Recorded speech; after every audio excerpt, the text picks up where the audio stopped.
وہ واقعہ بیان فرمایا۔ واقعہ کا پس منظر کچھ یوں ہے کہ اسلام کے شروع میں نماز کے دوران گفتگو کرنے کی اجازت ہوتی تھی۔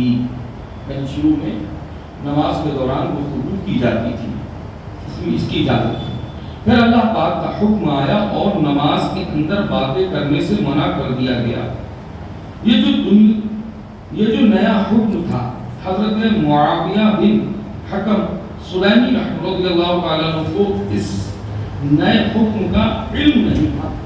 ایک صحابی کو ان کو اس کا علم نہیں تھا کہ اب نماز میں باتیں کرنا منع ہو گیا۔ اب واقعہ یوں ہوا، فرماتے ہیں کہ ایک دن میں مسجد نبوی شریف علیہ صاحبہ الصلاۃ والسلام میں حاضر ہوا اور رسول ذیشان مکی مدنی سلطان صلی اللہ علیہ وسلم کی اقتداء میں، یعنی ان کے پیچھے، آپ صلی اللہ علیہ وسلم کے پیچھے نماز پڑھنے کی سعادت حاصل کی۔ دوران نماز ایک شخص کو چیخ آ گئی، کیونکہ اس کے ذہن میں، ان صحابی کے ذہن میں وہی پرانا حکم تھا کہ نماز میں باتیں کر سکتے ہیں، لہذا فرماتے ہیں اس شخص کو چیخ آ گئی تو میں نے کہہ دیا یرحمک اللہ، اللہ پاک اس پر رحم فرمائے۔ بس میرے یہ کہنے کی دیر تھی، آس پاس کے صحابہ اکرام علیہ الرضوان نے مجھے تیز نگاہوں سے دیکھا، یعنی گھور کے دیکھا۔ میں نے کہا کیا ہو گیا؟ تو نماز میں باتیں کر سکتے تم کو یہ حکم پتا تھا۔ جب دوسرے صحابہ نے ان کو دیکھا غور سے تو انہوں نے کہا کیا ہو گیا؟ تم لوگ مجھے تیز نگاہوں سے کیوں دیکھ رہے ہو؟ اب انہوں نے اپنا ہاتھ، یعنی جو صحابہ دیکھ رہے تھے، اب انہوں نے اپنا ہاتھ اپنی رانوں پر مارا۔ اب میں سمجھ گیا کہ یہ مجھے چپ کروانا چاہ رہے ہیں۔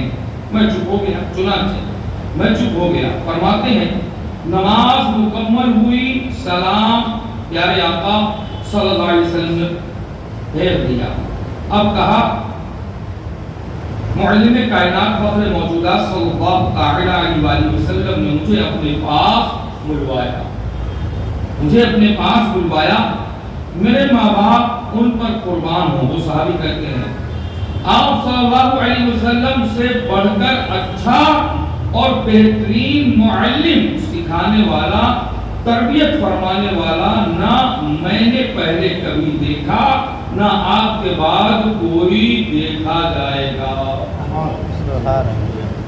آپ صلی اللہ تعالی علیہ وسلم نے مجھے بلایا، نہ ڈانٹا، نہ مارا، نہ برا بھلا کہا، بلکہ بڑی نرمی سے فرمایا نماز میں باتیں نہیں کرتے، نماز میں تو اللہ پاک کی تسبیح کرتے ہیں اور تکبیر کرتے ہیں اور قرآن کی تلاوت کیا کرتے ہیں۔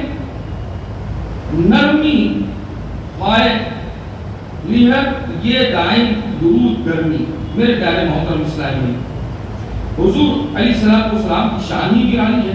اللہ پاک کے حبیب صلی اللہ علیہ وسلم کی اپنے غلاموں پر نرمی فرمانے والی لطیف اور پاکیزہ عادت پر ہمیشہ رحمت نازل ہوں، اور آپ صلی اللہ علیہ وسلم کے روح و دبدبہ کی شان و شوکت پر لاکھوں سلام ہوں۔ سبحان اللہ۔ پیارے اسلامی بھائیوں، کیسی پیاری شان ہے پیارے محبوب آقا مکی مدنی مصطفیٰ صلی اللہ علیہ وسلم کی۔ اس حدیث سے پاک سے معلوم ہوا کہ سمجھانے میں نرمی اختیار کرنا چاہے